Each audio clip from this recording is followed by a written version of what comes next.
दोस्तों ये बात तो हम सब जानते हैं, वोल्टेज को इंक्रीज कराने के लिए स्टेबलाइजर का इस्तेमाल किया जाता है।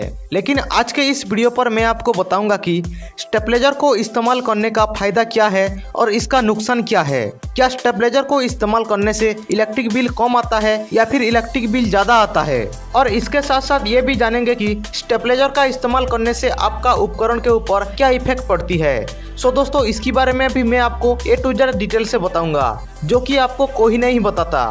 सो है गाइस, आपको यदि ये वीडियो अच्छा लगेगा तो प्लीज आप इस वीडियो को लाइक करके हमारा चैनल को सब्सक्राइब कीजिए। चलिए शुरू करते हैं। दोस्तों हम सबसे पहले ये बात करते हैं कि स्टेबलाइजर का काम क्या होता है और आपको स्टेबलाइजर का इस्तेमाल क्यों करना है। देखो, स्टेबलाइजर का काम होता है वोल्टेज और एम्पियर को स्टेबल करना। जैसा कि आपको पता होगा, हमारा घरों में जितने सारे भी इक्विपमेंट होते हैं, इनको चलाने के लिए 220 वोल्ट का जरूरत पड़ती है, नहीं तो ये इक्विपमेंट नहीं चलते हैं।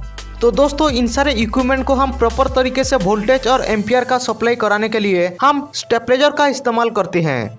स्टेबलाइजर में होता है ये वोल्टेज रेगुलेटर, जिसका इस्तेमाल करके आप वोल्टेज को एक जगह में सेट कर सकते हो। यदि आप इसमें 220 वोल्ट पर ही सेट करते हो तो ये स्टेबलाइजर आपका इक्विपमेंट को 220 वोल्ट ही प्रोवाइड करेगा, चाहे इसका वोल्टेज आपका घरों में कम आए या फिर ज़्यादा आए, इससे स्टेबलाइजर को कोई भी फर्क नहीं पड़ता है।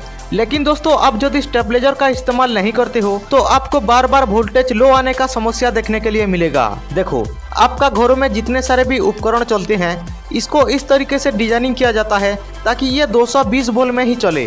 लेकिन आपका घरों में जब वोल्टेज कम हो जाता है तो अब ये उपकरण ज्यादा एम्पियर कंज्यूम करने लगेगा, तो अभी ये सही से चलेगा। जैसा कि ये एक इलेक्ट्रिक मोटर है, फॉर एग्जाम्पल इसको चलने के लिए 220 वोल्ट के साथ 1 एम्पियर का जरूरत पड़ती है। तो जब इसका वोल्टेज डाउन होने लगेगा तो अब दोस्तों ये मोटर ज्यादा एम्पियर भी लेने लगेगा। जितने ज़्यादा इसका वोल्टेज डाउन हो जाएगा तो ये मोटर इतने ज़्यादा अधिक एम्पियर कंज्यूम करेगा।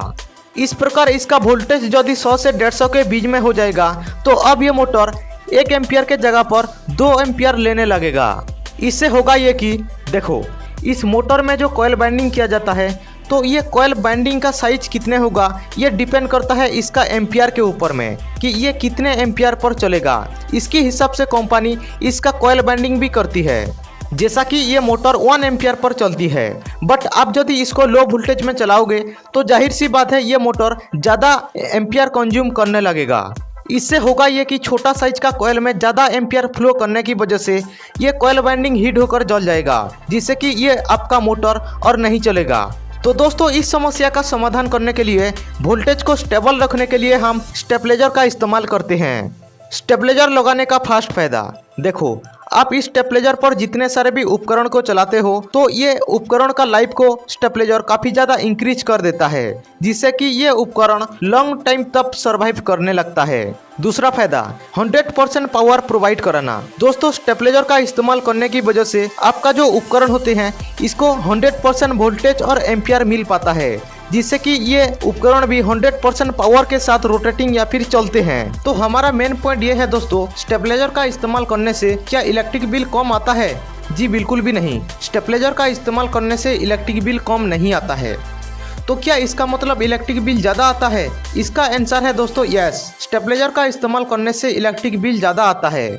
बट कई सारे कंपनी ऐसा होते हैं जो बताते हैं कि इनका स्टेबलाइजर इस्तेमाल करने से पावर सेविंग होता है, जिससे कि इलेक्ट्रिक बिल कम आता है। लेकिन दोस्तों रियल में ऐसा होता नहीं, क्योंकि ये जो स्टेबलाइजर होते हैं इसके अंदर में ट्रांसफार्मर लगा हुआ होता है, और आपको पता होगा ट्रांसफार्मर में कॉइल बाइंडिंग किया जाता है, जिससे कि ये कॉइल बाइंडिंग में कुछ पावर भी लॉस करते हैं। इसीलिए स्टेबलाइजर का इस्तेमाल करने से 10% से 40% तक इलेक्ट्रिक बिल ज़्यादा आता है।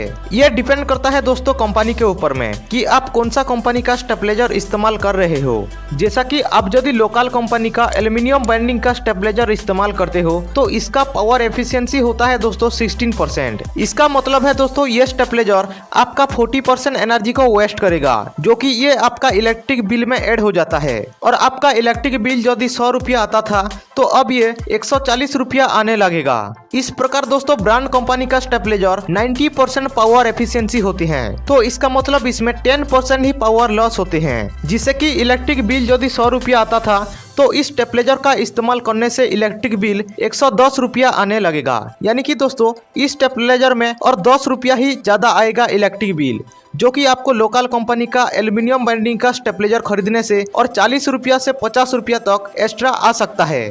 तो ये थी दोस्तों स्टेपलेजर इस्तेमाल करने का फायदा और नुकसान, जो कि आपको इसके बारे में कोई बताना नहीं चाहता, पर मैं आपको बता ही देता हूँ। इसलिए आप इस वीडियो को लाइक कीजिए और ऐसे वीडियो देखने के लिए हमारा इस चैनल को सब्सक्राइब कीजिए।